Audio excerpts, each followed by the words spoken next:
I can't even help myself, man. When I hear that intro music, it gets me so pumped, dude. Bro, like it's ready for me to bash the state right now. And we should thank Slick Will and the Layabouts for that music. You can follow him at Slayabouts, at Slayabouts. It's really just how it's spelled, or sounds how it spells, blah, blah, blah, however you want to say it. Follow him. He's amazing. He's a Liberty guy, and he writes some kick-ass music. But this week, we have Mr. Michael White in the house. He is back. You're my co-host at this point. You've been on like 900 times, bro. I think at least 900. Yeah, right. Man, I'm glad to be back, dude. And yeah, that intro, is that intro new? Because I don't remember it before. That is a very new intro. It is. I used to have somebody else did some music for me a while back. And then I was like, you want to know what? I want something a little bit heavier. And Slick Will actually hit me up a while back. He's like, hey, man. It goes hard. It goes real hard. Yeah, dude, and I'm a huge metalhead. And when I asked him if he's still on it, because he hit me up like a long time ago, said, hey, man, I like your music or whatever, but if you want something a little, a little more your style or whatever, let me know. And so, I took a 10-month hiatus, and I messaged him one day. I was like, hey, man, are you still down to like make some music for me? He said, of course. And I said, he goes, what are you into? I said, man, I'm an old school thrash guy, dude. That's my thing, thrash and punk rock. Dude, it sounds like it could be level music in like the new Doom video game. Like it goes that hard. Like I imagine like kicking things in and like, just like tearing zombies up and like all kinds of stuff. It's just, man, like seriously, I was kind of a little bit of a low, coming into here because just kind of a weird afternoon. And then like that was like, oh, it's like, okay, we're ready to fucking go. Like, absolutely. Yeah. Absolutely, man. It'll get anybody pumped. But I appreciate you coming on again. This is tonight's subject is going to be different, actually, but it's a good one. It's and it'll be a good debate. And before we get started into all that, I would like to say that we need to have more conversations with people who have philosophical differences or even other political differences, because maybe, just maybe, if you turn your TV off and start talking to people, you might find a common thread somewhere. Yeah, you might. The real world is out there, Yeah, put the podcast down after you listen, and then go out in the real world and have real conversations with real people. I was the other morning, I was at church, and my buddy, he walked up to me. Somebody like that morning had said like something like really, really shitty, like a Facebook comment on a post that I'd made. You know how you get them too, right? Oh, yeah. And he's like, brother, I was just trying to like stay like in prayer and in my zone because I wanted to respond so bad. He's like, people don't talk like that in real life. And I was like, yeah, I've never one time been in the world, even when people recognize me around town, and someone walked up and goes, you know what, you dumbass? Like no one's ever done that to me, not once. And as many times as it happens on social media, if it was to translate into the real world, I think it should have happened by now. So yeah. Well, I mean, the way people talk to people on social media is completely insane. And Mike Tyson said it best. He's like, man, people got way too comfortable talking shit behind a computer. Because back in the day, like, I'm cut from a different cloth. I'm a Gen Xer. You're an older millennial. Yep. Like, if somebody ran their mouth, you freaking knuckled up and did the thing, man. And that's just you what 100% did. Yes. And I mean, nobody wrote checks their ass couldn't cash, right? Like that was like a thing. And so like by the time you were in like third grade, you had figured this reality out. And so, I mean, like the basic semblance of respect was like, was kind of there. So yeah, I mean, you're right. It's a different time, a different perspective on reality, and certainly a different perspective on how to treat people and talk to them. I worry about the new kids, like the Gen Beta, I think they're calling them. Like, dude, I mean, how are they going to talk to people? Like, think about that. Like, I mean, they've an iPad at like 3 months old, There it is. Yeah. I mean, dude, there's going to be some significant, and then you're going to be old and I'm going to be old, and they're going to be the people taking care of us. Or maybe by then robots will, or maybe by then the world will have ended. I don't know. We'll see. So that's funny that you bring that up, because I literally just talked to my mother about this. Really? I'm like, these kids are not ready for like real life situations. They're just not. And they're going to be in charge when I'm a geriatric old man. Yeah, like, dude. This is bad. Like we need to start educating children and kids and just whatever, on liberty and sound money and economics and foreign policy and stuff like that. I know all the boring things in life that nobody really gives a shit about, but they're so essential. And we need these kids to understand this, because these kids are going to be wiping our ass someday, man. I mean, I would hope that I go out in a more glorious fashion than that, but maybe not. I don't know whatever God has planned for me, but yes, that's a reality on a long enough timeline. We're getting there. I realized that I was faced with this reality probably for the first time, maybe 2 years ago. I went to the dentist, and the young hygienist said, "Yes, sir." Okay. So I'm saying, and I was like, oh, dude, I'm no longer, I'm no longer young, dude. I'm old now. I'm old. I'm legitimately old. I'm in my 40s. I'm old. And that's just the truth. So in my head, I still feel like I'm 21, but I'm not, I'm 43. And so, yeah, it happens quick. I mean, real quick. Life goes by fast. Take a blink and it'll pass you by, for real. It's so fast. But before we literally get into the show, please, follow, share, and subscribe. I need you guys to do all those things so much, because I'm just getting back into it after 10 months. There's no sponsors. There's no nothing. So please, let's get the word out there. We're doing great things over here. Buzz and Reality will bring you raw and honest and unmerciful truth always. And now let's get to the chat. And then me and you are going to have the discussion of discussions. Right. Yeah, let's have the discussion. Yeah. People are ready for this. Oh my gosh. How do I scroll up on this thing? Ooh. Anyways, I can't do that. Amity. Wow. You started on time. Yes, I did. Hello, Amity. The last time was not my fault. I will say that. But anyways, Terry Batts. Hi, Terry. Hey, Terry. How you doing? That is hey. Smarter than a politician. She does all the behind the scenes stuff. And she does get on camera and get sassy every once in a while. She's great. She is awesome. It's on my list. I'm trying. So yeah. Free says, "What's up, guys?" Free, what up, my dude? How you doing, dude? Good folks, right there. I love how your girl, your new girl, Miss Amity. You guys are like the new Liberty couple, and that's awesome. So, okay, real quick, because we'll just go ahead and talk about it. I saw them now together on they're a thing now. Is that they're a new thing now? That is a thing. That is okay. Cool, man. Well, good. Congratulations, guys, because y'all. It looks good. Y'all look good together. It messages well together. I think that every Mr. Liberty needs a Mrs. Liberty and vice versa. So yeah, there you go. Absolutely. But the funny thing is she had posted a picture earlier with them, and behind them was two nutcrackers. And I was like, hey man, Free, you better be careful, bro. You got the nutcrackers behind you in this picture. I'm just saying. Subliminal messaging. Yeah. Oh, he said, did Amity pay for this segment? I wish he did, bro. I wish he did. Sean needs sponsors, so he'll take any. Yeah. We will take all sponsorships. So please share, follow, subscribe. We are doing big things here, and there's going to be even bigger things coming. I promise you that. But let's go. Let's get started. Me and you are going to have a discussion. We will have a discussion about voting. Yeah. Of all things. Of all things. Of all things. And I am have recently this year, or I'm sorry, not this year, last year, was finally saying I'm done voting. I didn't vote. Well, I did in a way.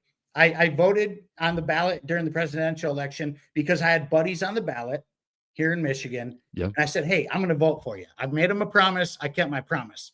But when it came to president, and don't get me wrong, after all that stuff with the LP and the Mises Caucus pushing Trump and look, I'm going to be very honest with you. I did entertain that idea. I did entertain that.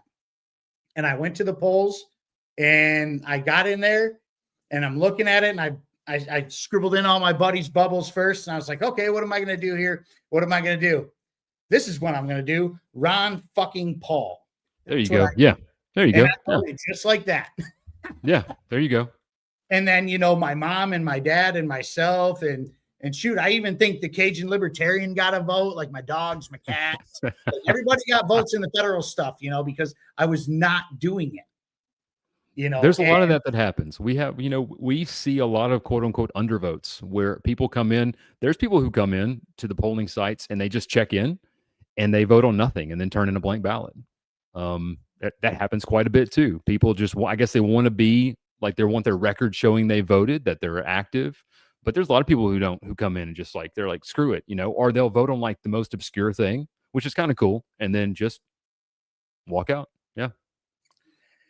Now I'm going to come in hot right now. I'm Go coming ahead. in hot. I'm coming in hot. We're going to start this off real hot. Please. Michael White. How is voting any different than a slave picking a master every 4 years? Okay. So that is an amazing question. And I actually want to like connect your question to a post that I saw on X today from another content creator that I think really would probably sum up your argument directly. Can I go ahead and just say that? And you tell me if you agree with this. So this is from at High Impact Flicks. I think that his name is Brian, I believe. Oh yeah. Dude, I like the guy's content. I agree with him a lot on a lot of things. He actually covered my debate in 2022, which is kind of cool. And so that's how I mean, he's definitely one of our ilk. Like he falls into the sort of the family that we're kind of in, mentally. And he says, voting is a slave ritual where participants kneel, kiss the master's ring, and gratefully choose the color of their shackles, then brag to the other slaves about how free they are because they were blessed to be part of the process. Free men simply unite, walk off the plantation, and refuse to play the game. The single act of refusal does more to threaten the system than 1 million ballots ever could. Would you agree with that? Very much so. 100%, actually. I thought you would. That's why I actually tagged us in it. And I was like, hey, man, High Impact, you can tune in and see tonight. So I took some notes on this because for those at home that may not know, I'm actually possibly working on a book regarding some of these subjects. Again, for those who don't know, I've been able to sort of peek behind the curtain. I'm elections commissioner here in Pulaski County. I've seen how things really work. It's surprising how they really work. I think that people will be shocked sometimes how they really worked. And so like I took some notes because again, kind of a crazy afternoon, and I wanted to make sure that I had like the things in front of me. But like, so he starts out, there's an assumption here: refusal to vote weakens the system. That's an assumption that's built into this statement, right? And so let's talk about that mathematically for a second. Government is a single set. It's a single entity. Okay. Government monopoly on force. It exists whether you affirm it or deny it. Would you not agree to that statement? Oh, yeah, 100%. Okay. So if we agree that it's a single set and it exists, whether we affirm it or deny it, the question then becomes, does your participation in that system edify it, or does your lack of participation in that system edify it, or edify you, or weaken it? And if government's a single set, a monopoly of force and violence that exists outside of your affirmation or denial, then it's actually the exact type of system you want to have some sort of agency in, whatever it could possibly be. So, no, I think that it's the opposite of being a slave. And what's so interesting, too, about voting, this is a weird mathematical quandary. This is the same discussion with insurance, and follow me if you can. Let's say that 1 million people are going to vote in the governor election in your state, okay? The odds that any one vote are going to change the outcome of that election are 1 in 1 million. That's the statistical probability, right? 1 in 1 million are the odds that it would be that one vote would change it. But the ramifications of it it's not zero, it's just a very low number, but the ramifications of it are, if it does, it has extreme outcomes, right? So it's the same thing with insurance. You have insurance on your home for very low probability things that have very high costs. And so this is that sort of concept of where that math breaks into it is, I believe, fundamental to the powers that should not be and their plan and mechanisms of how they actually control us. I've run 2 elections and I've seen people run others. And what we tend to think happens is, the political scientists sit down and they figure out their candidate and they figure out their messaging and they figure out, okay, this group over here, they they poll well on this issue, and this group over here, oh, this is trending here. This is our messaging here. And we think they're going to pit, Republicans against Democrats, left versus right, that sort of thing. But before all that begins, there actually is an unsaid step that's not mentioned, but nevertheless occurs, which is the division and then the attrition of the non-voting block, which is actually the single largest voting block outside of just partisan lines.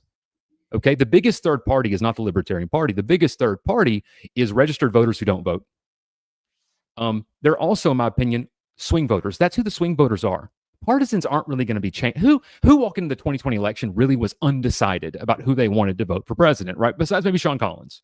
You were probably the outlier. Like most people, there wasn't like, they were like, oh man, I still haven't figured this Trump guy out. I don't know. Maybe I'll come up with, there you go. Right. So that's really where this system happens from. And, if choosing to participate, not to participate was to remove you from the system, you're going to remain governed by this system regardless. And so, again, let's go back to math. You have one single entity, one set. It's one whole set, government monopoly on force. It's indivisible. It's just one thing. Okay. It exists whether you affirm it or you deny it. If you are to have any agency in it, it's mathematically improbable that you singly as one person will change the outcome. But should the outcome change, the magnitude is great. You could translate that to risk versus reward if it was like a trading concept, right? And so then the actual political formula of divide, conquer, and the unsaid step of the non-voting block being removed. When you are trying to implement control over a system, any system, and you can ask any engineer this, you want to reduce entropy in the system, which is the chaos and the randomness and the non-predictability. We call it in statistics, the noise, right? And so we have to have this there he is, dude. High Impacts is here, dude. That's what I'm saying. That's awesome. Yeah. We're just talking about that. He popped up. Like, yeah, dude. Hell yeah. He follows me too. He's been on here for a while. It's great. Yeah, dude. Oh, good dude. Oh, hang on. Whoa. Sean voted for George. Yeah, I did, man. I was a blind libertarian, dude. Listen. I didn't know what I knew until afterwards, and she was a terrible candidate knowing what I know now. But I went down to Detroit to see her and all that stuff. Like, oh my gosh. But yeah, we are talking about this stuff because it's important to talk about this stuff. And it's also important to have people with different philosophical ideas to talk about this stuff, because at the end of the day, this is how you get better. You have to talk to people outside of the echo chambers. Echo chambers are the worst ever.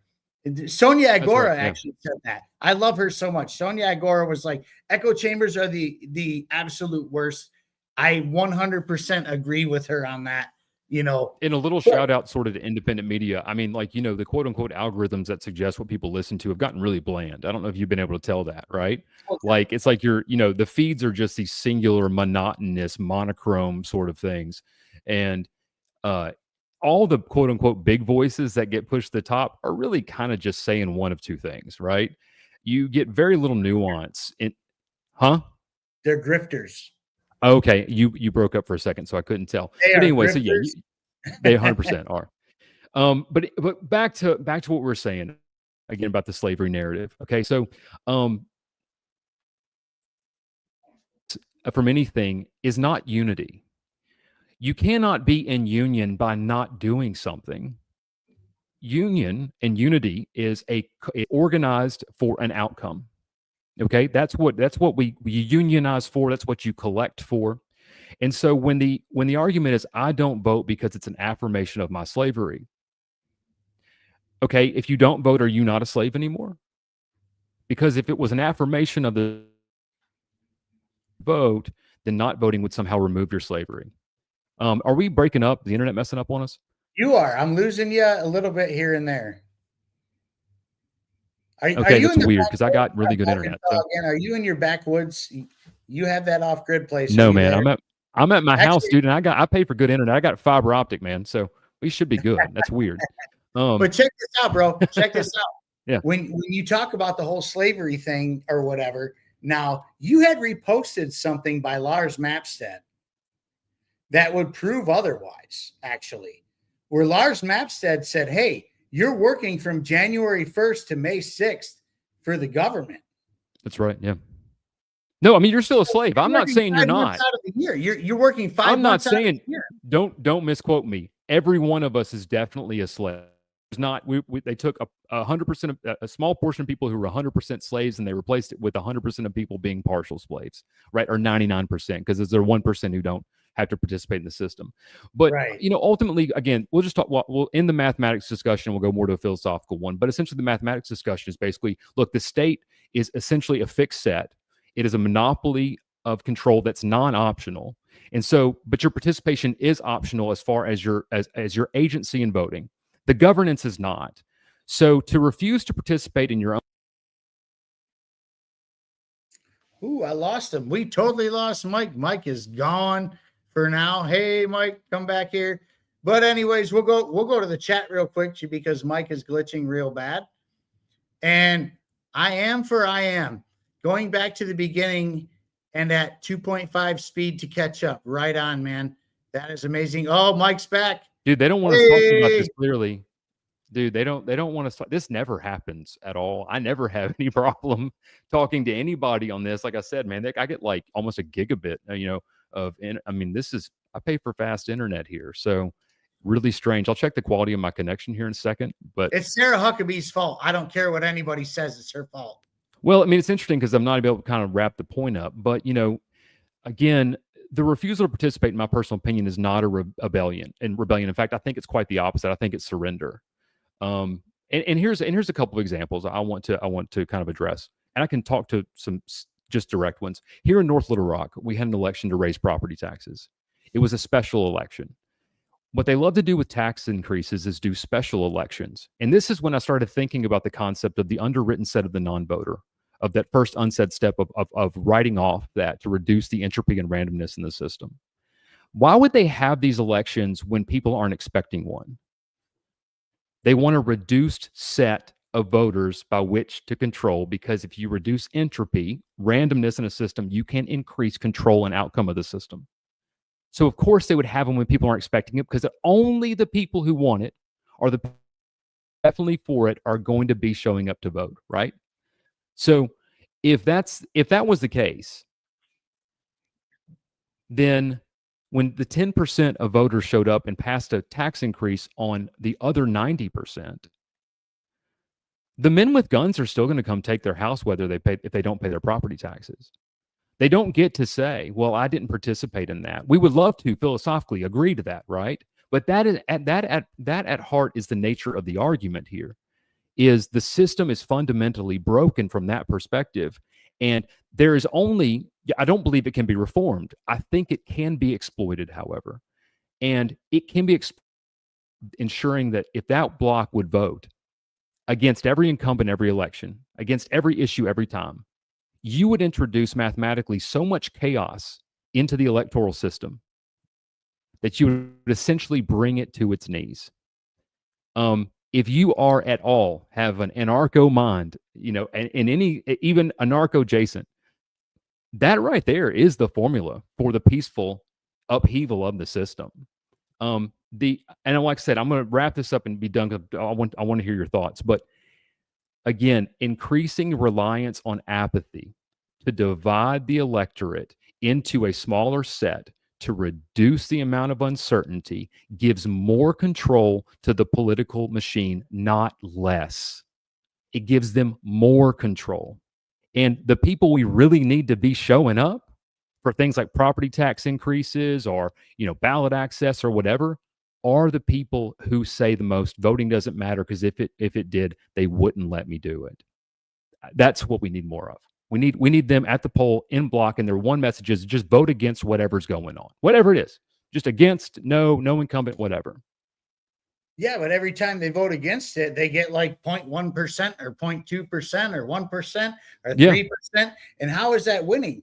How is that like a bonus for the people? Because no matter what, the state wins. Now, when it comes to federal elections, like I'm with you when it comes to local stuff. Like, I think local still matters to a point. I really do. Like local elections, whether it be state, county, township, whatever, those things are still important. But when it comes to federal elections, those are over. Like, you're not fixing that. It doesn't matter. NOTA has actually won the last 3 elections, and I should probably go back further. Thank you for illustrating my and find out like more. Well, thank you for that's exactly my point. That's exactly my point. Is the non-voter is the swing voter. That's the swing voter. That's who ultimately would end up deciding things. And what you end up getting when you have this is you get very non-competitive districts like we have, where you have like who's going to be the outcome. Basically, it's a red or blue district, right? And that increasing reliance on, like I said, a smaller and smaller, but yet more able to be influenced, more able to be propagandized group is how this stays in the system. Again, the unsaid weakness, the hole in the Death Star, the vent that you can fly the X-Wing through, is the fact that the single largest cohesive and unpredictable. Man, I'm losing you again, dog. Ooh, boy. Connection is crazy tonight. I can see you and not hear you. Free, though. Free. I am an anarchist, but does that not mean... Wait, I'm an anarchist, but does that not mean sit and wait? We fight the evil of this government anywhere we can at every level. I'm sorry, I can't read tonight. I am losing Michael White tonight, though, man. He's anarchy is disorder, order is with God. I can't really deny that fact. Every order is with God. God is everything. But holy smokes, man, we are losing our guy tonight. But anyways, I'm sure he'll be back. He'll chime in on another screen or something like that. These things happen. It is this is a technological world, which I'm a tech tard. This is the worst part, so I don't know how to help. But we are frozen Michael White right now. He is frozen with defund the ATF. Live free, he said. Or like Free said, have him get out of StreamYard and come back in. Maybe you should try to do that. Get out of StreamYard, come back in. Tell him to restart StreamYard. Holy smokes, you guys are speaking a language I don't understand. People can actually vote harder by talking about politics in the public square, friends and family, and of course, by starting a podcast. It's not just about voting, it's about informing, which I am 100% with that. This is one of those things where, like, man, oh, I just lost the chat too. Holy smokes. Hey, chat, where are you? Hey, chat. He's back. Hey, there he is. So let's see if this connection is any more reliable. I'm wondering if maybe like with the Cloudflare thing from yesterday, if there's something going on with StreamYard, because sorry guys, my network statistics are pretty good and not interrupted. So this is an issue with our direct connection, which is interesting. I mean, so but now let me ask you something though, bro. Sure, go ahead. This is like huge. When people give up on voting, it's because they have been let down so many times, time and time again. Like, some people voted harder for a Republican, and then said same person probably voted harder for a Democrat. And then maybe said same person, was like, okay, this isn't working, let's vote Libertarian. And libertarians are libertarians. And then they say, well, that's not going to work. So, hey, we're done voting, which is kind of where I'm at. Like, I had to stop because nobody was giving me anything that aligned with my values. And again, that is that sort of paradoxical issue between the value of one versus the outcome of one. Again, 1 in a million. It's like saying, like, one molecule of water, what difference does it make to the lake? Well, again, I mean, would it make a difference if one molecule of water was in the lake, right? But also at the same time, there's some number. There's some number, if like the water's up against a dam, there's some number of molecules that's non-zero where the next one you add will break the dam.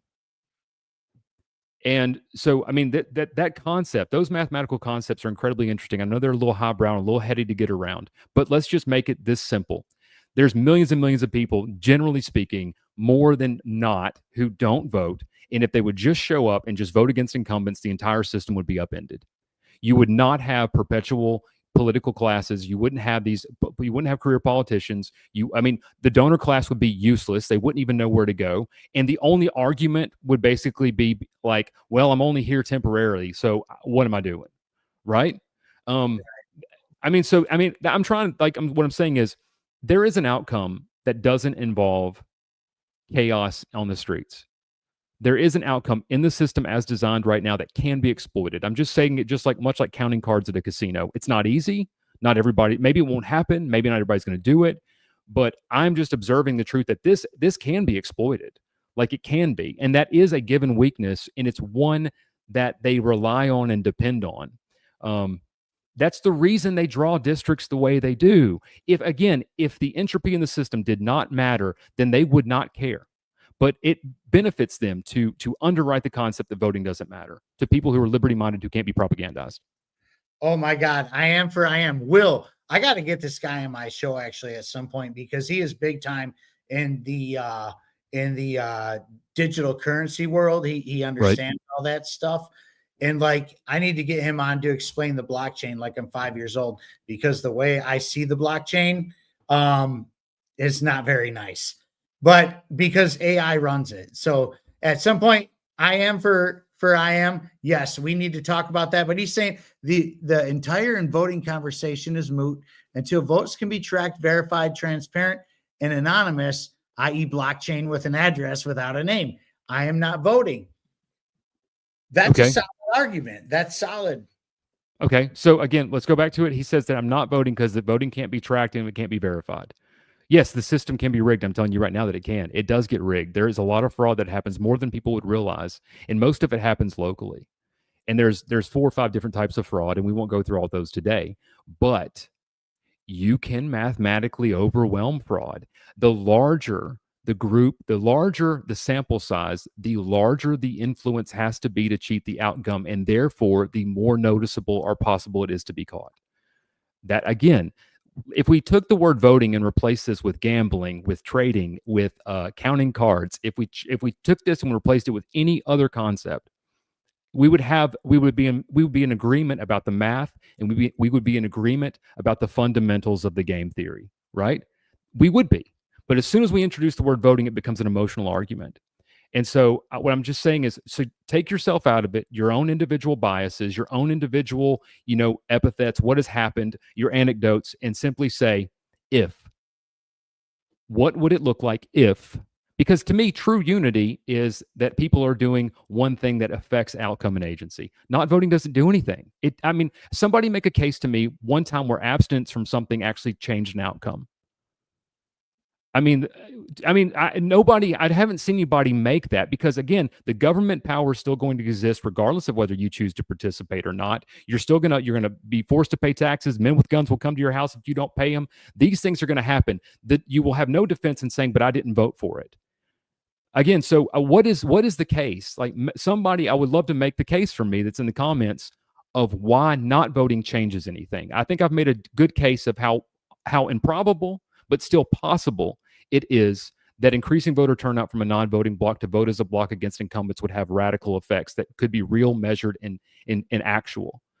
Nobody can make a case for me how not voting changes anything. All it does is it increases the power of the people that are politically active. Now, you say that, but you're in a state right now who is in shambles over the voting situation, and that is taking it lightly. Like right now, You have a state in Arkansas that the majority of the state wants paper ballots. The state will not give them paper ballots. You actually have a gentleman out there fighting for paper ballots who they just brought charges against. Colonel Conrad Reynolds is doing the Lord's work, really, and him and I have, I don't agree with Colonel Conrad Reynolds on a lot of issues. Sure. But I also do agree with Colonel Conrad Reynolds on a lot of issues. But what I don't agree with is the attacks on him just because he's trying to put forth a noticing per se not a Jewish noticing, everything. The noticings right now, noticings Jews, no, a noticing of inconsistencies in voting. And now they charge him with like, what were his charges actually? I can't even remember offhand. So I think now the official charge was loitering because the electioneering statute, I think, was like not applicable as sort of what the quote unquote evidence against him was. But as written, basically the statute as applied to him was, if you like for any 1 second wait outside a voting place within 100 feet, then somehow you're violation of these laws. Like, don't sit in your car and take a call. Don't stop and say hey to your friend on the outside. Don't sit there with your wife and go, well, hold on, where do you want to go? Let me look up and see what their menu is. You better just book it right at 100 miles an hour. Because if you don't, you're in violation of this. And again, the outcome of it is if he's convicted of this crime, he can never run for office again. That's what this is, right? That's what that's what they want. That's essentially what they want. But hold on, why would they care if voting doesn't matter? Why would they care? Why would the system want to keep him off a ballot? Why would the two parties agree that people should be off ballots? They always agree on that, on ballot access stuff. Why do they if voting doesn't matter? And why is it that, again, the worst outcomes you see in these systems are when the least amount of participation occurs? Why? Yeah, but why would somebody vote knowing that they're going to punch their vote into a computer that can be manipulated? Again, we're talking about individual reward versus possible collective reward. Again, an interesting concept, because it's true that any one person's may not be counted correctly, or any one person's might not actually pay off as the desire that they want. But it's not a non-zero chance. If they don't at all, it is a 0% probability. I mean, do you see what I'm saying? Like, if the reason is I don't vote because I don't know that it's going to be counted correctly, or I'm going to get what I want. Well, if you don't vote, it's definitely not getting counted at all, right? It doesn't score on one side of the thing or other. It just basically underwrites whatever the current winner is and magnifies it, and you still don't get what you want. And so, like I said, I think that the fundamental argument can be made. I'm with you on the philosophy of it. Government's monopoly on force and violence is a power that I think more people need to be aware of and be able to say and express. It's haunting how many people in government don't understand that, right? Like, it's haunting. I mean, I feel like I came to this idea like when I was like 20. You start reading Rothbard and things like that, and you're like, oh man, this is really messed up. Now, that doesn't mean it changes overnight, but it's an admission of what the reality of it is. And yes, the reality is wrong. And to be quite honest, I'm going to say something I've said to you privately, but I'll say it publicly. I can see no philosophical argument against anarchism. I want to say that again. I can see no philosophical argument against anarchism as the ideal. I think that anarchism is probably the philosophical ideal. I think that ultimately, however, probably the best that we can probably get, practically speaking, given the nature of humans, given the nature, to pervert systems, given the nature to create perverse incentives over enough time, which continually happens in cycles and loops all throughout history, minarchism might be the best we get. And, and you said before, minarchism is on the way to anarchism, right? Yes. It is. Yeah. You're on your way there. 9 times out of 10, somebody will join the Libertarian Party. Libertarians are minarchists. That's their thing. But then they'll go to a convention or two and become an anarchist. Yeah, because libertarians do not have their heads on straight. They don't have their messaging straight. And don't get me wrong. And I don't want to look, I love some of my libertarians. That's how I met you, dude. Like, you know what I'm saying? Like, this is how I met you. And there are some great people in the Libertarian Party who have some fantastic messaging, right? Right. But the party as a whole is nothing but a complete letdown. Now, let's be quite honest. They're all letdowns. The Republican Party is a letdown. The Democrat Party is a letdown. They're all letdowns. It's not like there's no hallowed ground of great ideas and great people with great, enthusiasm for perfection and, are above, reproach in all things. It just doesn't exist. There are shining examples of good things in everywhere, but most of it's just shit, Sean. You know it and I know it. It is 100% shit, but let's go back to the 2024 Libertarian National Convention, okay? Okay, sure. Now, this is, look, this sign, I was the vote harder guy. I was the guy who, and it's so funny because this time of year, it's November, and all my Facebook memories from 2020 are libertarians, Joe Jorgensen, libertarians, Joe Jorgensen, and I'll say it again. That's all it was. And I pounded that shit into people's head for 4 years. Okay. I did that. I pounded that shit in their head for a long time and made a lot of people mad. But then I got actually involved with the Libertarian Party, and I found out that George Jorgensen was actually a really crummy candidate. Well, I would say it like this: like it's like church versus Christ. The idea of Christ is a perfect idea. But go to any church and people, or you're going to meet shitty people anywhere. If you let the people influence your thoughts about the idea, I think you might be missing the point. I would just maybe offer that to you to consider. But then you come back to 2024 though. And 2024 came. Now, the Libertarian Party, who has been saying Republicans and Democrats are Satan per se, right? Right, I guess. Yeah, sure. They're pretty much saying that Republicans and Democrats are the worst thing that ever happened in the history of anything, which I'm not disagreeing with that. But instead of, oh man, how am I going to word No, this? I know what you're saying. You're saying that like they literally endorse the enemy on top of their own candidate.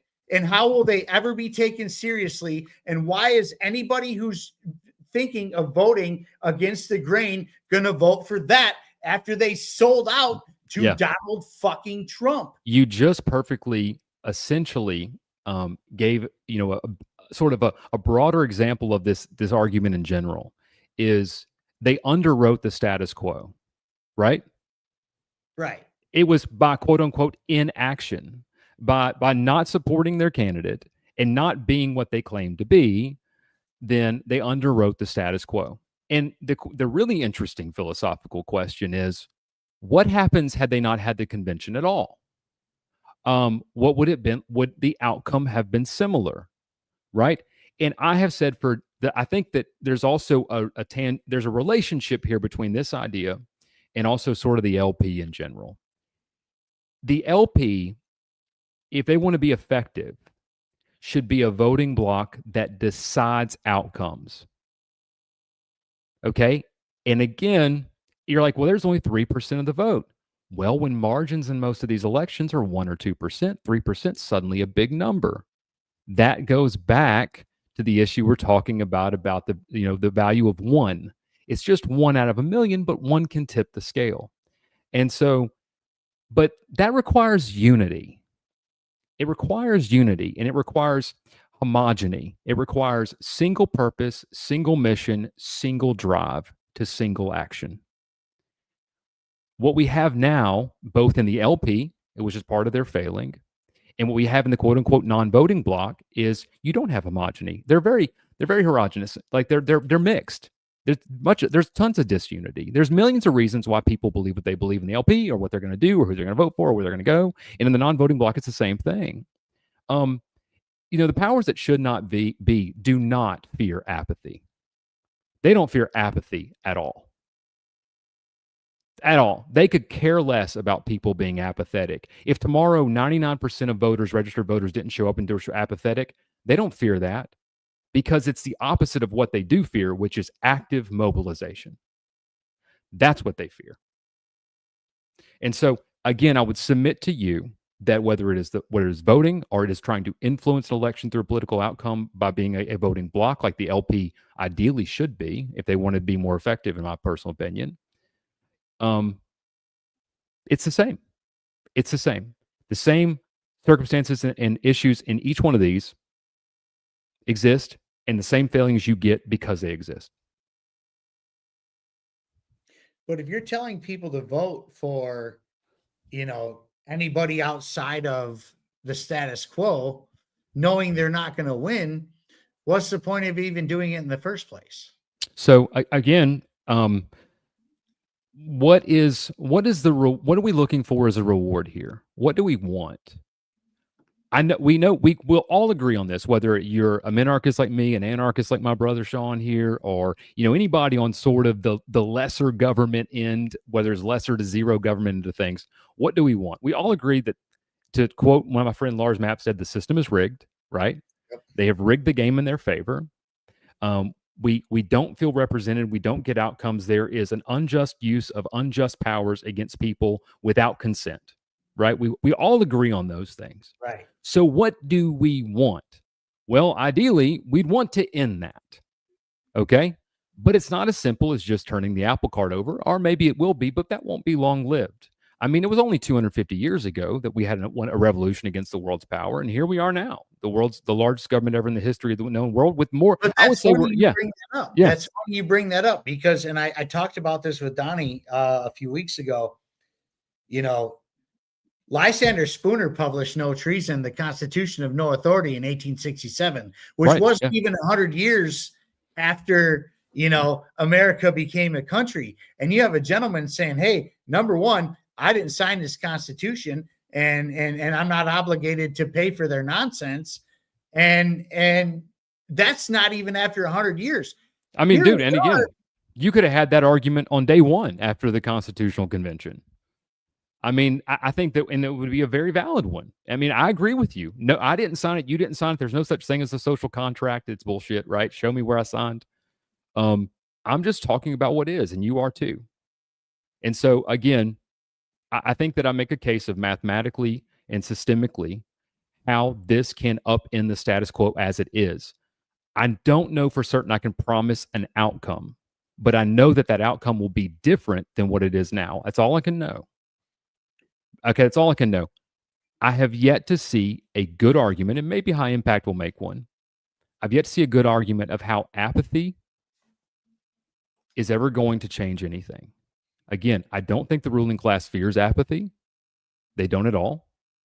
I think that the idea that not voting is somehow this unionized, unity message, dude, most of the voting bloc, last time it was polled, don't vote because they say they're too busy. They're not voting because, oh, I'm not part of it. There's no unity there in either message, ideal, or, again, outcome, other than what we're going to get anyway. Why are they too busy, though? Because of the people they elected. That's why. No, I mean, they did. They let somebody else elected. They elected. Sure. They are too busy to do anything. Like you had shared a video about sound money and how sound money would fix the country. And I will 100% agree with you wholeheartedly on that, right? But the problem is, again, I just, like I said, I would submit to anybody watching this, give please an example of how not voting will ever shrink the state, how it's ever going to reduce state power, how it's ever going to alter policy.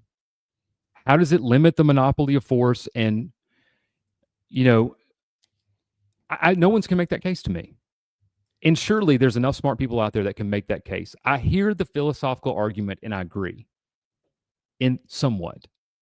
But then when it's like, hey, voting is no different than a slave choosing which, handcuff they're going to have or whatever, or okay, all right, sounds good. What does it change? I at least can come to the table and say, I have something that I can show will change something if it ever happened. I don't support what is. I will not comply to what is. Civil disobedience is in order. Voting, obedience, and supporting the corruption. Or voting is obedience and supporting corruption. Now, and again, we're going to be the last. I hate to bring this one. This is the last one. I wanted to maybe spend some more time on the other ones, but not voting is in of itself a vote, mathematically speaking, in the game theory. And again, that's back to the first thing I told you, the unsaid step of the division and attrition of the non-voting block. You have a single set of outcome, and all you do is decrease the level of entropy and increase the level of predictability for the outcome that the ruling class wants. That's all it does.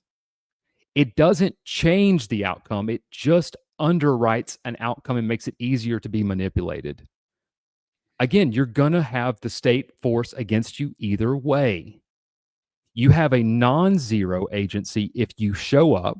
You have a zero agency if you don't. I get it. I understand. It does feel like, why am I participating in this? Your participation is forced in everything else. Well, because it doesn't, like, so you say voting or not voting doesn't matter if they're gonna get their way regardless. Now, if you do vote, they're getting their way regardless too, because the people that are, the 1 to 3% of people who are voting outside of the two-party system, whether that spoils the election for Republicans or Democrats, it's no different than switching seats on a crashing airplane. Man, I mean, I think that's kind of like, forfeiting a match and calling it a win. I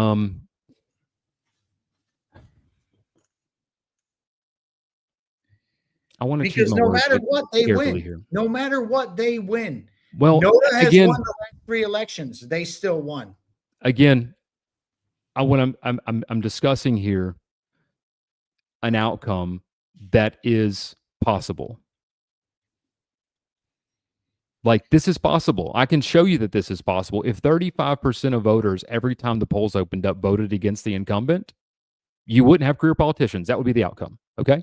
Now, what does that look like and translate into until government force and violence and whatever else? I don't know. But I know that it would change that outcome. If 35% of voters who are registered who don't vote showed up every time there was a tax increase and voted against it, you'd never have tax increases. I can go historically on the data and show you none would ever pass. So I can show outcomes that would be changed. And again, like I said, it's very interesting because if we were discussing this as any other game or any other mathematical theory, we would be in total agreement. It's as soon as we introduce the V word that we get emotional about it. Because we're all traumatized. I'm with you. It sucks. No one that I've ever voted for has won an election. And I've never felt represented ever by anybody who quote unquote chooses or says they represent me. Right? I never have. And so I sit here in that state of powerlessness over this. And I'm going to be in that state whether I show up or I don't show up. Again, single reward versus collective outcome. And so, unfortunately, not showing up gets the exact same thing as the collective outcome is of those who do. If you want to change one of those, I can't guarantee the individual outcome will change, but if you want to change one of them, there's only one that has a non-zero chance of doing it. Does that make sense? To a point, yes, but the whole consent thing, you lose me at consent. Like, I didn't consent to any of their agendas. Now, let me put this out here like this. I despise the government with my whole heart. As a matter of fact, I believe they should be tree ornaments in the streets, minus Thomas Massie.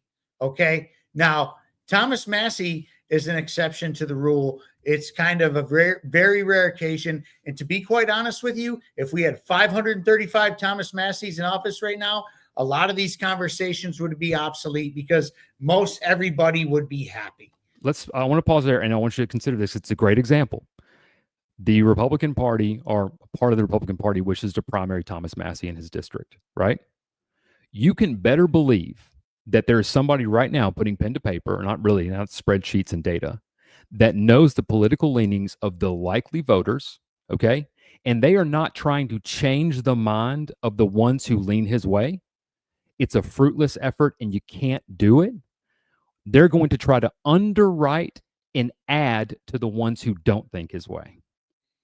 Okay, so what if nobody that supported Thomas Massie showed up because they don't consent? What is their outcome? Their outcome is they have it's simple, right? So again, I think that the abstinence is it's politically inert. It's politically inert. It has no label. No one. Again, you can't tell if it's apathy, if it's unity. Like, there's no way on the outside. It's not feared by the ruling class. And I mean. Again, what does it change? Nothing. It's a 0% chance of change. But what does voting change? What has happened? Hear me out. I'm saying it's a non-zero chance. Yours is a 0% chance. Mine's a non-zero chance. Like, that's all I'm saying. Yeah. But you would agree with me, since 2020, since the era of George W. Bush, that piece of shit, who actually Yeah. led me to Dude, who I am today, Hold on. Okay. How many votes determined that he was the president? How many people determined that George W. Bush was the Depends president? on who you ask. Ask Jeb Bush. He's going to have a different. He's It was going to have it's somewhere around 400 votes in Florida. 400 individuals determined essentially 20 years of a war on terror. 400 people. You mean to tell me that in the state of Florida, there wasn't 500 people that think the way me and you do that probably didn't go to the polls? We're talking about trillions of dollars, hundreds of thousands of lives, untold misery in the world. And it was created in part by apathy. It allowed 436 or 489, I don't know, you can go look at the number, to dictate two decades of policy that followed later from the Bush years. Patriot Act, you get all this stuff, right? I have a feeling that if that 35% of non-voting bloc would have shown up in that election,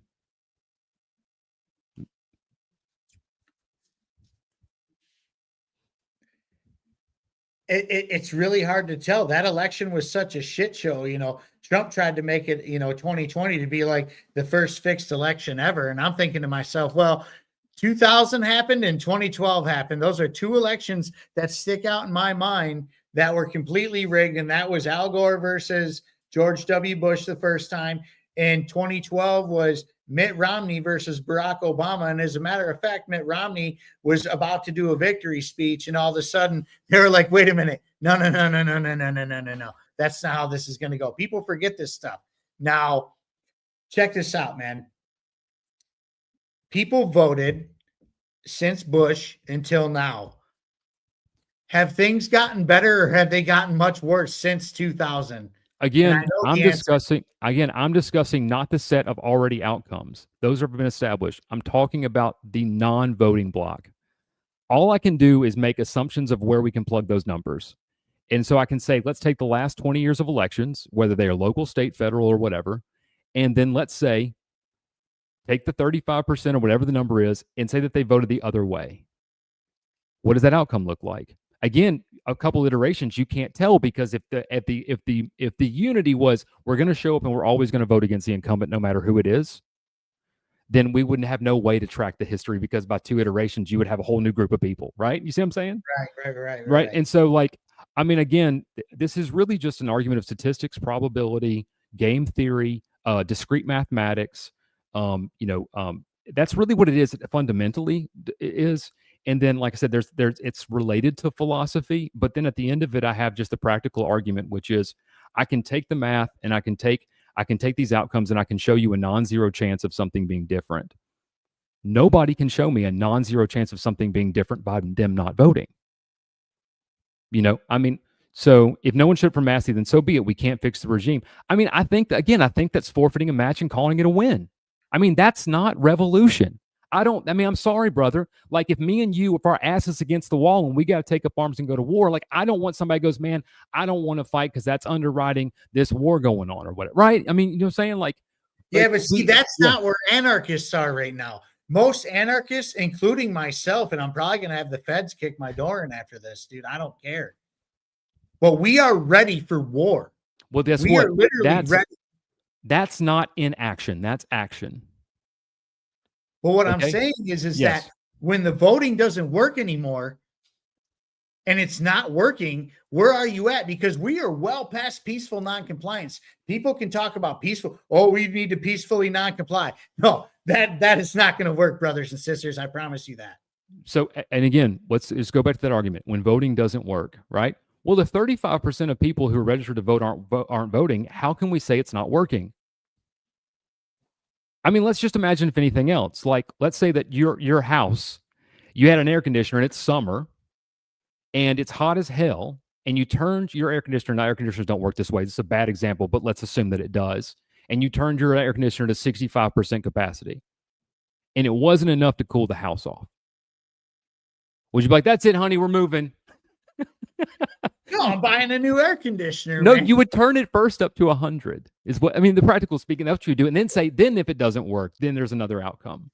And you wouldn't say, I mean, like, that's again the issue of zero and non-zero outcomes, zero and non-zero probabilities. Again, it doesn't change anything not to participate. It doesn't. It doesn't, because it's politically inert. It has no label. There is no unity from the outside looking in. Nobody can tell. I don't think the ruling class fears apathy. No feds are showing up to anybody's door because you're saying I'm not participating in voting. All of a sudden, you start trying to get a bunch of people in the same mindset to take some sort of action. Maybe so they'll start showing up because that's what they fear. That's what do you say? And so, and I wonder sometimes, and I'm going to say something a little bit inflammatory here. There's some people I really respect in the liberty space and in the anarcho space that I really respect, and I respect their ideas. But it hurts when I hear this thing about the not voting thing. One, from personal experience. I knocked on 3,000 doors in my district. The exact type of people we need voting are the people like them. That's who we need to show up, to be quite honest. One. And then number two, it's like, are they feds? Are they feds? Because I think that the apathy benefits them they more than anything. Again, it's fucking pronouns, bro. Yeah, well, they is in like the they. Like them. You just said they them. I'm just saying. Yeah, no, you know what I mean. Just playing games, bro. It's a little cringy. Again, I have to go back to the start of this set, which is the first move in the game from the powers that should not be is not to pick a side which they'll manipulate and then do the divide and conquer thing and then try to get that outcome. The first step is the unsaid assumption of this block is removed from the data set. Now we focus. Think about that if that doesn't happen. If that set cannot be reliably depended on for a controlled outcome, and all that it's going to do is, oh shit, it's just going to vote against whoever the incumbent is. What about these people though? There's a lot of these people right now. So you have MAGA, and then you have people who supported Trump in this last election, right? Right. Now MAGA, you're not getting through to them. MAGA has become just as insufferable as the left during COVID. It's the same shit, different day, different type of policy. Same psychological principles at work. You're not going to reason to them. But what about the person that voted for Trump on the campaign Trump? Because campaign Trump is like way different than the Trump they got. Yeah. And anybody outside of MAGA is going, well, what the fuck, man? Like, this is not what we voted for. He's gone rogue. He's actually doing the complete opposite of what he said he was going to do. And now these people are like, hey, we're done with that, but they're probably not going to vote Democrat. Or like, for instance, like, hey, check this out. This is my boy, Jim. They fear movement, and they do fear movement. That's my boy, Jim. He's been in the chat now for a few weeks. Jim is a Democrat, and you guys chill out in the chat because he's not a Democrat. Jim is a human, and he's a person. He is a human, but he just tends to vote Democrat. He leans left, okay? Democrat is something that he does. It's not something he is. Let's be clear. Yeah. But he's also figuring out, hey, and I've known this guy for 30 plus years. All the dumb shit I've ever done in my life was with him. Let's just put it that way. Like, that's my dog, dude. We've been around, doing the thing for a long time. Yeah. But like, at the end of the day, he's going, hey, this isn't right, and this isn't right. But Jim is probably never going to vote for a Republican. Vice versa for Democrats or Republicans, I should say, who are going, I'm never going to vote Democrat. I'm going to vote for the next Republican. But that's the same difference as switching seats on a crashing airplane. I mean, again, like I said, I think that I believe that's a poor analogy, because what actually is happening is a third of the seats aren't even filled, right? Well, the third of the seats weren't even assigned. The people were just still in the plane either way, and they just didn't. Choose their hang on one second. But he does love Massey. Hell yeah. I mean, so again, tomorrow, let's imagine that the polls in your local election, a measure comes up on the ballot to abolish property taxes. Are you telling me voting's not mattering and you're not showing up? I mean, you talk about property taxes, we're going to go vote. But I'm also not opposed to. So let me put this out there in the world. I am very much in tune with local elections. Now, unfortunately, for where I live just outside of Detroit. I'm not technically in the city of Detroit. I'm in a suburb of Detroit, literally just outside of Detroit. I can walk to the infamous 8 Mile that you guys all know about, but I'm not technically in Detroit. I'm in a city of 30,000 people. And just a few years ago, there was some door knocking going on. You spoke a door knocking, and I'm out there and I got this t-shirt on with the elephant and the donkey that says, please don't feed the animals. I have that shirt, but I also have signs on my door that say no soliciting, no trespassing, leave me alone, pretty much, stay away. I happen to be outside getting my trash cans, and this woman was knocking on doors across the street. And she kind of was hesitant to come up to me, but she did it anyways. And she's like, hey, I'm running for mayor of your city. I said, okay, I'm listening. She goes, obviously by your t-shirt, you're not into Republicans or Democrats. I said, oh, you got that right, darling. Like, this is not my thing. She goes, well, I'm running as an independent. I said, okay, you have my attention. I'm listening. You have my ears. Great.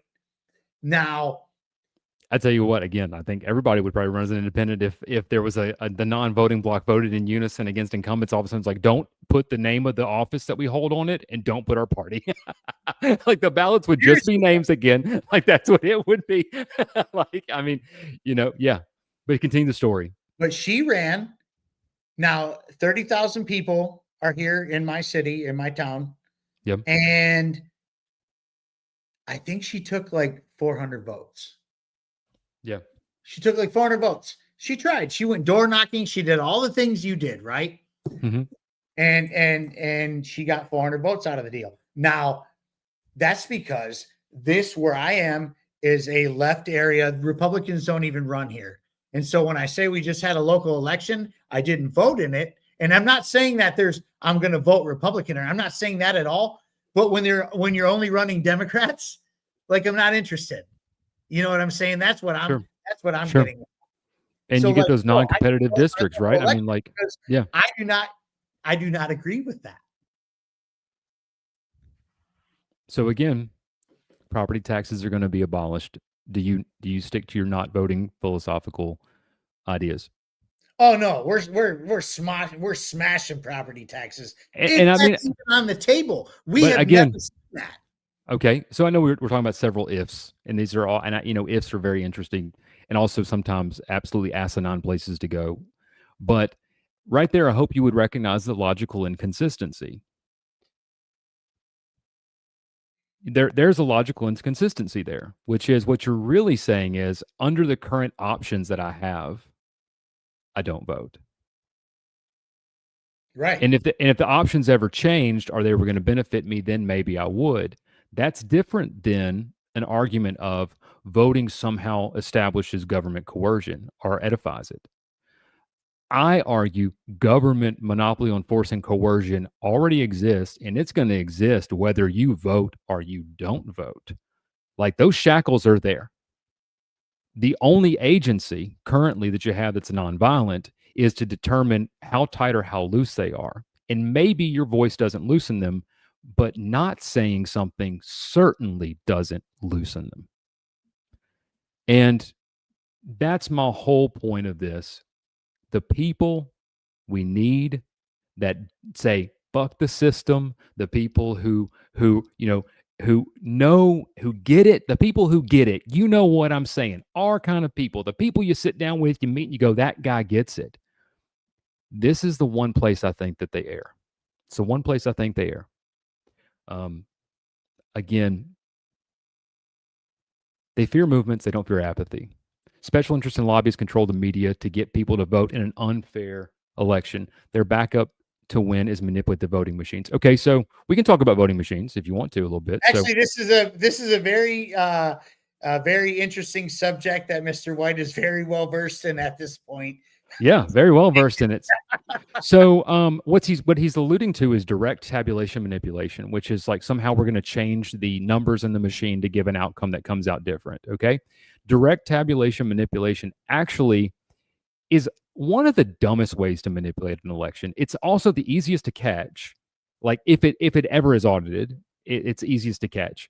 But it's like, somehow whatever it's you change bits at distance with RF. That's one. There's one white paper about that came out from an intelligence agency. By the way, our voting machines may or may not have been created in part, possibly or not possibly, by money that may or may not have found its way through certain 3-letter agencies that may or may not have found their way into Latin America. Like, so I, in Minecraft, okay, that's like that, like, but so that's direct tabulation manipulation, okay? And most places in the country try to give a semblance of that not happening by having either some sort of paper receipt for like the express votes or a paper ballot or whatever it is.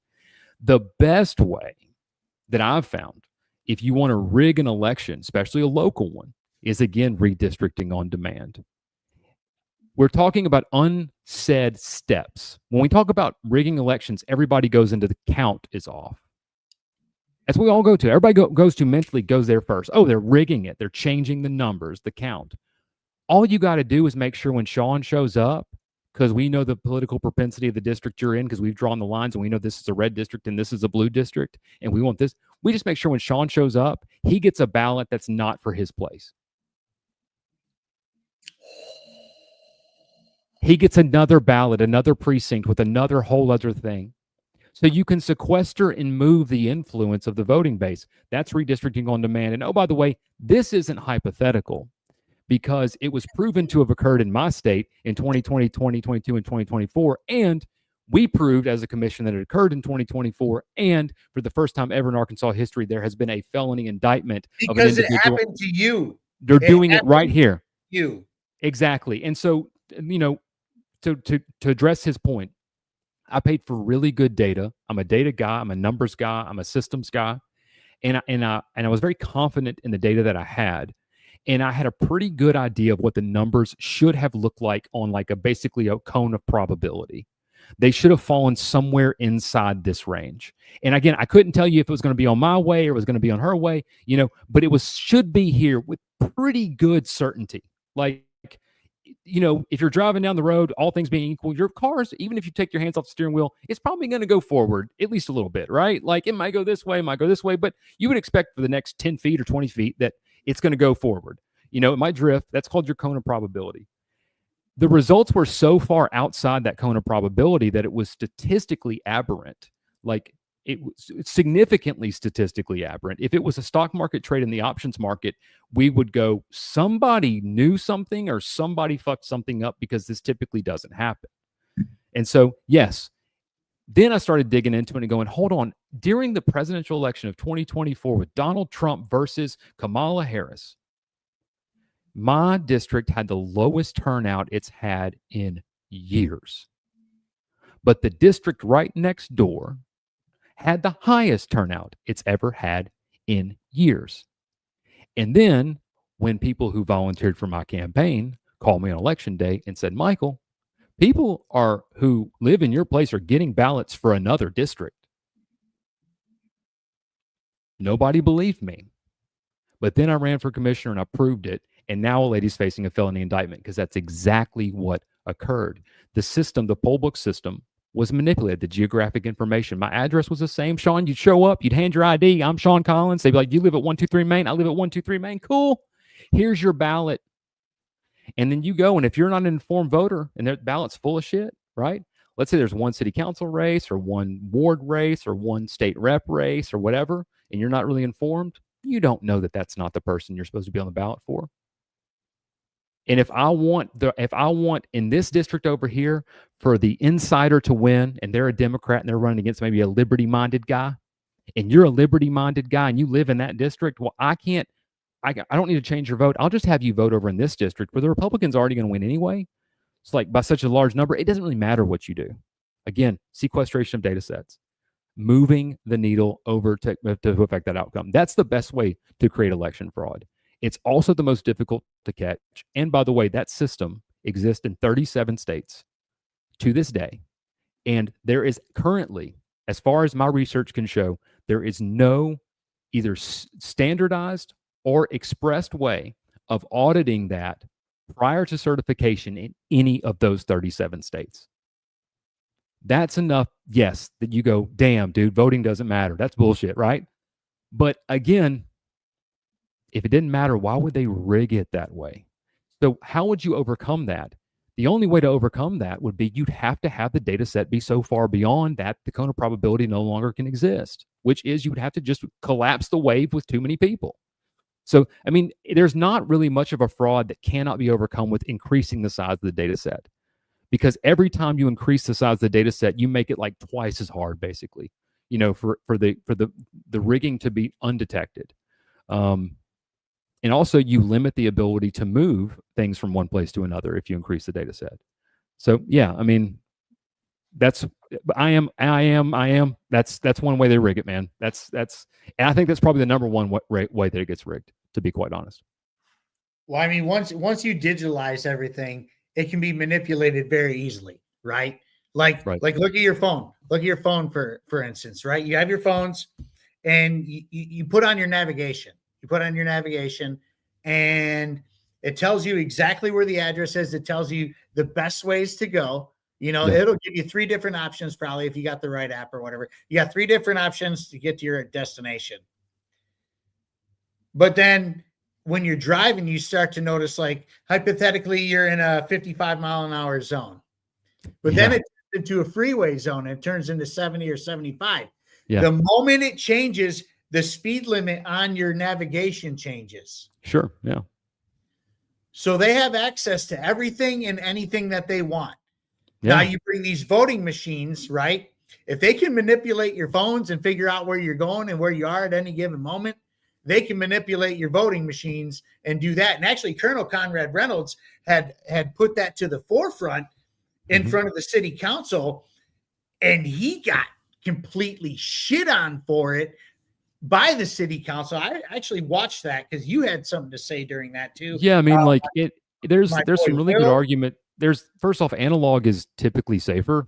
There's something to be said about going Amish, right? Because when the Amish need to plow their field, they don't have to worry about the starter and the motor not working. Or dang it, where's this spark plug that we need? You see what I'm saying? If the horse is alive, they can plow the field, right? Like, there's something to be said about that. There's also a lot to be said about the fact of just access and individual agency. Hand someone, this might change over the years, but right now the average voter is like 57, I think.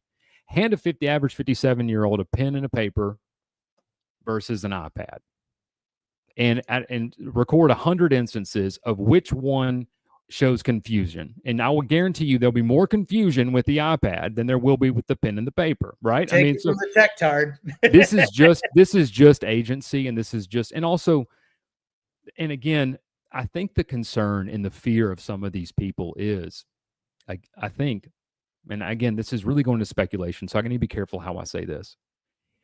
I'll put it this way. Let's assume that somewhere, either consciously or subconsciously, I know that the way the system currently works has increased my chances of winning and staying in power. Fundamental changes to that system, albeit that on the surface just look like, what's the difference between changing the door from wood to metal? What's the difference between changing it from the car from red to blue? What's the difference? Whatever. Those fundamental changes that seem like they should be benign probably are things that you might not want to venture into, because again, it's increased uncertainty. These people want certainty. They love certainty. They do everything they can to create certainty. They want to reduce randomness in the system. They want to reduce entropy in the system. They want to get the data set to a place where they can do so. And if they need to rig it, they can. That's what they want. It's just, I think, almost a matter of fact at this point in time. And you're not wrong. That's the thing. Like, all your arguments are definitely solid. Do I disagree with some? Absolutely. But guess what? This is the important part of this whole conversation now, you guys, is that this gentleman and I just sat here and had a pretty tough conversation about voting, especially in this political climate. Sure. And we were able to do it without telling somebody to F off or, get F'd or whatever it may be. Like, we sat here with a smile on our face. We talked about it. Do I see his arguments? Yes. Does he see my arguments? I would think so. I don't know, maybe. You know what I'm saying? But like these are the things that we should be doing as a people and as a society. Like, please turn your TVs off and go talk to your neighbors. Go do real life shit. Go to a bar, have a beer, have a shot, go talk to people out in the wild, go talk to your neighbors. Just turn the TV off and do those things. And I swear to God, you 100% will find that most all of us want the same things and have a lot in common. But because of what they're telling us on TV, that, you know, you're supposed to hate this person because they think other than you, you might actually be able to meet somewhere in the middle and figure out life. And actually, maybe some of us or some of you might be able to go out and change the fucking world. Seriously. It's that simple. It's about having conversations like this, not on social media, you know, going, hey, you know, we both, you know, like him and I both agree, hey, this isn't working. But do we have different ways to get there? Yes. But could we maybe meet somewhere in between? Probably, most likely, if you had your TV shut off and you weren't listening to all the noise that they're feeding you through propaganda on social media and the TV. Like, you could just go out and just hang out with your friends. Like, remember, I'm a Gen Xer. When I was growing up, like, none of these political conversations were even happening. They weren't. Why? Because it wasn't shoved in our face 24/7 all the time. It also was incredibly predictable. There was very low variability in the system. There was 4 or 5 media outlets. There was only a couple stories and narratives that you would ever see. It was very easy to control, right? So you have to increase emotionality, and you end up with no middle.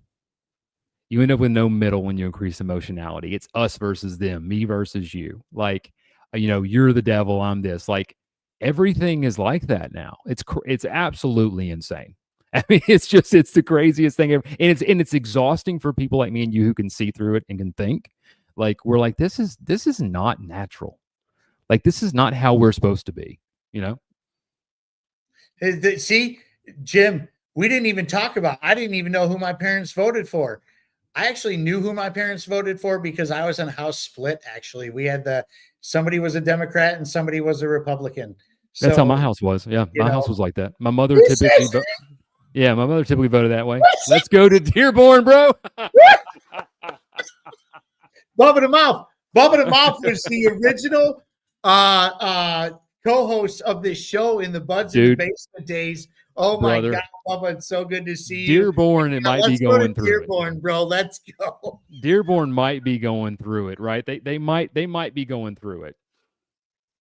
There's a lot going on. So here's look, I am literally a 20-minute drive from downtown Dearborn, where all that stuff you just saw the videos on just happened. Okay. Let me put something into perspective for you. Nobody's saying that we don't want other cultures here. Nobody's saying that. What we're saying is, if you come here from another country, you must cater to our values. We don't cater to your values. You came here from out of town, okay? And you can't go anywhere in the Middle East and be like, hey, I'm a Christian. I'm going to build this church. You're not allowed to have your loudspeaker prayer, but we can ring our church bells. They will chop your freaking head off right on the spot, okay? Well, and see, I don't like, I know I might get flamed for this, but I don't worry about that because I know how insidious and powerful Western propaganda is. And by the time those people's kids are 18, media's got them. Yeah, I just lost Michael White. But anyways, we're going to talk about Dearborn for a minute until he gets back, because I'm sure he'll come back. The connections tonight are interesting. But anyways, let me just put it to you this way, you guys. Dearborn, Michigan is completely overrun by the Arabic community. Their mayor is Arabic. I talked about this on probably all the shows since I've been back. I got a ticket in Dearborn over the summer where the cop was Arabic. And then when I fought said ticket, the magistrate was Arabic. Okay. And that's neither here nor there. The problem is with all this stuff, and Michael White is back. The problem is with the Dearborn Dude, situation this is crazy. and the assimilation of people from other cultures is right now, as we speak, there's a white gentleman who the mayor of Dearborn is actively trying to force out of town just because said person is against renaming a street. They want to rename a street to a gentleman who works in the Arabic media who happens to be pro Hezbollah and Hamas. Okay, his name is Osama Siblani. That's his name. They want to name a street after Osama Siblani, who is very much, confirmed a Hezbollah and a Hamas supporter. Okay, but you do see the controlled narrative here, right? Like you see the controlled focus. Like the controlled focus, like the propaganda is set. Like, what's more insidious than the street name being renamed? Every person on that fucking street has a gun to their head to pay over to the government or they'll take their property. Whether it's named Osama Boulevard or whether it's named, Thomas Jefferson Avenue, right? Like it won't matter. Like if they can keep you arguing about the other extraneous details, we can stay, uninvolved with the actual meat and potatoes of it. Right, but the fact of the matter is that this mayor in particular is literally, dude, I can put up the videos of it. He literally said he will have a celebration he will have a parade in the street if that gentleman moves out of town because he's against renaming a street that are, they're trying to push a terrorist organization. No, I am very on board with that. I don't think that's okay. And then they had a march yesterday of some quote unquote patriots who went up and down, the streets of Dearborn up Michigan Avenue, which is their Michigan Avenue is their main street per se. But the fact of the matter is that they are pushing their own narrative. They have taken over a city to make it theirs. And that's not how this works. This is the United States at the end of the day. This is the United States of America. We need to grow some balls. We need to grow some balls and take the damn country back. We need to, and I'm not saying that people can't peacefully and or believe in something other than our liberties. I'm not against that. What I'm against is them forcing their way over our culture. Okay, Sean, can you hear me now? Yeah. Dude, it has to be your connection that's being attacked here. Like I'm monitoring my network. I have several things like that are going on. None of them are seeing interruptions. Like this is weird because I got all the bars. Yeah, dude, it's very weird. Like it's just this. Like literally just this. Like what? I'm blaming Trump. He don't want us talking about this. It's just interesting. We're talking about actually something I think of actual substance, and like all of a sudden it's like, okay, we'll keep interrupting it. Oh, we'll go ahead and wrap it up though. Sean, my point is basically like my point is basically that non-participation, in my opinion, isn't resistance. That's my basic, point of view is I think that non-participation isn't resistance. I think it's predictability, which is what the powers that should not be want more of. And one way to change outcomes, and again, without knowing exactly what they may be, is if the non-voting bloc voted, things would change, especially if they voted as a bloc. That's all I'm saying. And you know what? I have a hard argument against that because maybe, just maybe, that's how it's going to be.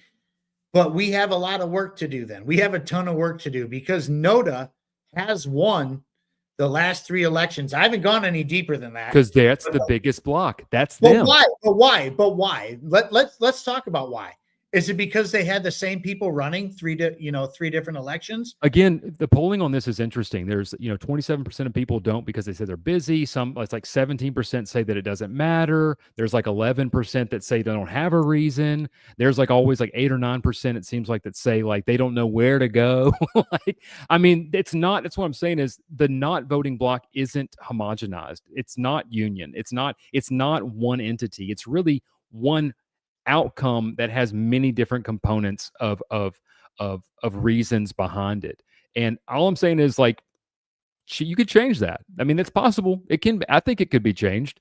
I would love to see two things happen. If the LP ever became just a PAC, or like a political activist organization that basically said, we're going to spoil elections unless you put Liberty people on the ballots, whoever the party is, we're going to vote as a block 3 to 5%. We're going to spoil your elections. We'll keep spoiling them until you get good candidates.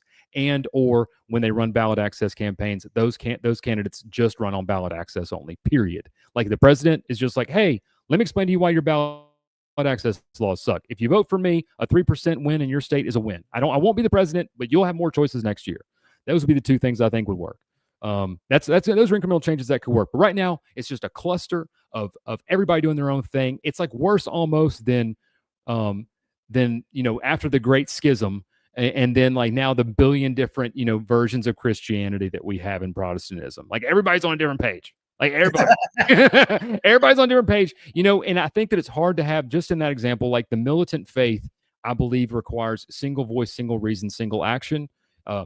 While I like the Orthodox Church, and then just going to throw that down there. And then I think that, hey, I think probably Satan's pretty happy to have the faith fractured, non-organized, all doing their different things, probably benefits him pretty good, right? And I think that's the same kind of way here from a mathematical perspective, is I think that it benefits them to have the non-voting block be predictable non-voting block. That's the only data set that they want to look at when it comes to them. They're unlikely to vote. Cool. Move them out. Now we have a lesser data set to focus on. They spend less money. They can be more targeted, and they can keep these non-competitive districts and races occurring over and over and over again.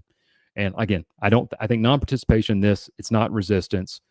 I think that it's just literally underwriting the activity that we have right now. So, okay, now because you're going to be governed regardless, Sean. You're going to be governed regardless. Well, nobody tells me what to do, but anyways. And I'm sorry for everybody at home about the connection issues. If we had anything like that, I really appreciate everybody for tuning in. I know that sometimes this may be a little bit of a heady conversation, maybe not like super fun at times, but I do appreciate it. And I would ask that, hey, look, you can follow me on Twitter at MW for Liberty. Ask me a question about voting, machines, security, anything. I'll be happy to answer. If you want to know how something works, how something should work. And I would just ask you to sit, meditate, and ponder and pray on, is maybe this guy with the defund the ATF shirt on the video, is he possibly right? I wish it said abolish, but I bought a t-shirt shop from this local guy up in Berryville, Arkansas. It just said defund. I figured I'd throw him $20. It's not perfect, but it's something that's decent. It's a better outcome than abolished, and that's what we're trying to get to, better, not best. Progress is the perfection. I do like that. Now I want to close with this, because, this is important. Now, a lot of people who do vote end up upset with who they voted for. It's just part of the deal. And it's both sides of the fence. Now, to combat this, I'm going to say this. If I were a voting individual still, the first thing I would do, and this is, you guys, all of you can do this, and it's so easy. It's so easy. It's retarded, honestly. Dude, you can go on the internet and look up the donors of your political candidates. You all sure of them. can. It doesn't even matter. It doesn't even matter who they are or what they're doing. If they are running for office, you can look up who is donating money to them. Now, if you look up their donors and they have nefarious donors, they're most likely going to pass nefarious bills for said donors or do favors for said nefarious people. Okay. Here's the general That's test. I'll how make that it easier works. on everybody. If they probably have a really, really, really good chance of winning, they're probably already going to do nefarious things. This is what I'm saying. Yeah, these are controlled outcomes. These people are not elected; they're selected. There's a truth to that. And I know But- it sounds weird, but yeah, the system is rigged. It's manipulated. It's cheated. They cheat a bunch of ways. And I know it's odd for me to say, but the answer to cheating is more participation. But I really do fundamentally believe it's the way to unrig it is to participate in it more. That's just my take. So I appreciate you letting me say it, though, man. Right, absolutely. I mean, you can come on, Buds, and say whatever you want. This is what this show's all Dude, I'm glad about. you're back. I really am. I'm glad you're back. I have missed having your content. I miss having your discussions. For everybody listening again, I think that it's important that these quote unquote smaller platforms, they're really where you're going to get the actual truth of what's going on, right? Like, I don't think that there's probably anywhere in the national podcast scene right now where you're going to find somebody like me who says, hey, I know exactly how these machines work and I'll tell you it's rigged. I don't think you'll find that anywhere. Like, they're not going to put me on Joe Rogan to say that. I just don't think they're ever going to do that. Like, they're like, no, you got to keep that dude off. I mean, but I'll be on Buds, you know what I'm saying? And like previous guests you had and one you might have next week, you got some serious stuff going on, man. There's been some hard conversations on this podcast. Yeah, and I enjoy doing it. That's the thing. Now, I left because the conversations got to just be too much, because if you're living in this world of politics, it's a messy game. It's not a nice game. It's not something that you get a lot of praise for. As a matter of fact, when you do something like what I do or what Mike does or what Free does or, what Zach Attack does on their show, most people are going to call you a lot of names and say that you're a bad person or whatever. Like, let's just put it this way. Just this week alone on social media, I've been called a racist, an anti-Semite, a libtard, a far-right extremist. Now, these are things from all sides of the realm of political stuff. But I feel like if I don't get all those by about like 10 a.m., I'm not doing something right. You know what I'm saying? Like, I need to have all been called all those by about mid-morning, and I'm probably actually messaging correctly. Right. And none of those things even mean anything anymore. Like, you can call me a racist or an anti-Semite or whatever you're going to do, but it doesn't matter anymore, because all of the terms have been used so much, and all it is to deflect something that they cannot debate you about. So all of a sudden you're just the bad guy. Yeah, it is like that. So that's why talking is important, man. Sean, I do need to wrap this up though, brother. So we do need to wrap it up. It's getting late and I need to get some sleep. I got to get up in the morning. But Mike, thank you so much for your time, dude. Hey, thanks for having me. I really appreciate it. And, these conversations aren't, glorious, but they need to be had, and it's okay to disagree with somebody and still be their friend. That's the whole moral of the story. Like, that's right. Let's just put it this way. If we all agreed on everything, life would suck. It'd be very boring. Very boring. And the next time I'm in Michigan, we'll definitely go back and break bread at that place we did. I still get a trip out of like how freaking cold Michigan is. Like, y'all, if you don't know, I'm a Louisiana boy originally. I live in Central Arkansas. Like, I do not do well. And we got off the plane. My wife and I did that first day, and I felt like it was like they got dropped us off the rental car place, and it was like fucking Antarctica outside. And I was like, people are not meant to live here. Like, this is why everything in this state's fucked up. Dude, it's crazy. And the funny part was, it didn't snow until you guys got here. The first snow is when you guys landed and you got out of the car. You're like, what the hell is this? I'm like, dude, bro. Like, fuck, this is cold. I was like, this is really fucking cold. All right, man. Well, I'll go ahead. We'll wrap it up, dude. Thanks so much for having me, Sean. Yeah, man. You guys, thanks for so much for tuning in. I might try to do something fun next week outside of this political stuff. Hey, Free, if you're still on, we should do like a night before Thanksgiving, like party. We should do like something fun and out of the ordinary where we pop bottles and just talk shit and have fun. Like, like we used to, like normal people used to. But until then, man, number one, Christ first. Number two, America only. Number three, Ave Christos Rex. Peace, love, and liberty. I love you all. Be good.